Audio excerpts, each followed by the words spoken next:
নিজের হায়াতকে মাস, সপ্তাহ, দিন দিয়ে ভাগ করেন। এস্টিমেট করে নেন যে যদি আপনি 60 বছর বাঁচেন, তাহলে কত বছর চলে গেছে আর কত বছর আছে, কত দিন আছে। এই দিনগুলো কিভাবে কাটালে আপনি সেই কাঙ্ক্ষিত লক্ষ্যে পৌঁছাতে পারবেন, এটা হিসাব করেন, নিজেকে চিন্তা করেন। একটু দাঁড়ান, থামেন। যে ফ্লোতে ছুটছেন, পরিবারের পিছনে, ব্যবসার পিছনে, চাকরির পিছনে, আপনার সমাজের পিছনে, দুনিয়ার পিছনে, বাড়ি গাড়ি স্ট্যাটাসের পিছনে, একটু দাঁড়ান, রিল্যাক্স হন। একটা রাত একটু থামেন, রিল্যাক্সে চোখটা বন্ধ করে খাতা কলম নিয়ে বসেন পড়ার টেবিলে। চিন্তা করেন যে আপনি দুনিয়াতে থাকতে আসেন নাই, আপনি মরতে এসেছেন। দুনিয়াতে আপনি থাকতে আসেননি, দুনিয়াতে আপনি মরতে এসেছেন। এবং সময় লিমিটেড, আপনি জানেন না কতটুকু। ধরে নিলাম 60 বছর, আপনার 30 চলে গেছে, বাকি 30 পড়ে আছে।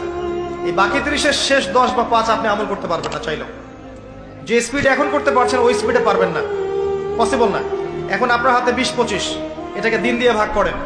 এখন দেখেন বিগত যে সময়টা পার করে এসেছেন, এই সময়ের মধ্যে কতটা রোজা রাখেন নাই, কত ওয়াক্ত নামাজ পড়েন নাই, কতবার জেনা করেছেন, কতবার সুদ খেয়েছেন, কতটা মানুষের হক নষ্ট করেছেন, কতটা দুর্নীতি করেছেন, কতবার মাদক খেয়েছেন, কতবার মেয়ের সাথে বারে ড্যান্স করেছেন, কতটা গার্লফ্রেন্ড চেঞ্জ করেছেন। আপনি হিসেব করেন, আমল নামা হিসেব করেন, আপনার আমল নামা নিজে হিসেব করেন।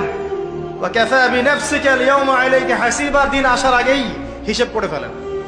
আল্লাহ পাক কিয়ামতের মাঠে উঠানোর পরে আমল নামা ছুড়ে দিয়ে বলবেন, ইকরা কিতাবাক, পড়ো তোমার বই। আজকে তুমি তোমার হিসাব নেওয়ার জন্য যথেষ্ট। সময়, এই সময়টুকু মূল্যায়ন করেন। এখন আপনি যদি ডেডিকেটেড হয়ে যান, না আমি যা করেছি, আগের পাপগুলো থেকে তওবা করব, যার যার হক তাকে ফিরিয়ে দিব। কাউকে যদি গালি দিয়ে থাকে, গিয়ে বলবো ভাই আপনাকে গালি দিয়েছিলাম, আমাকে মাফ করে দেন। কারো যদি সম্পত্তি আত্মসাৎ করে থাকে, ফিরিয়ে দিয়ে বলবো যে তোমার সম্পত্তি নিয়ে নাও, যা নেওয়ার দুনিয়ায় নিয়ে নাও, পরকালে আমার জন্য দাবি রেখো না। সুদ খেয়ে থাকেন, এখনই ছেড়ে দেন। সবজি বিক্রি করে খান, তাও সুদী ব্যাংকে চাকরি করেন না। সবজি বিক্রি করে খান, তাও সুদী ব্যাংকে চাকরি করেন না। মাদক খেয়েছেন, তওবা করেন। তিরাতে খাবাল পান করানোর আগেই তওবা করে ফিরে আসেন।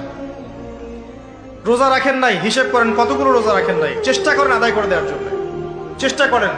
হ্যাঁ, খালেস তওবা করলে আল্লাহ হয়তো এমনি মাফ করে দিবেন, মাফ করে দিবেন, বরং আল্লাহ গুনাহকে নেকি দিয়ে পরিবর্তন করে দিবেন, এমনটা আল্লাহ পাক ওয়াদা করেছেন।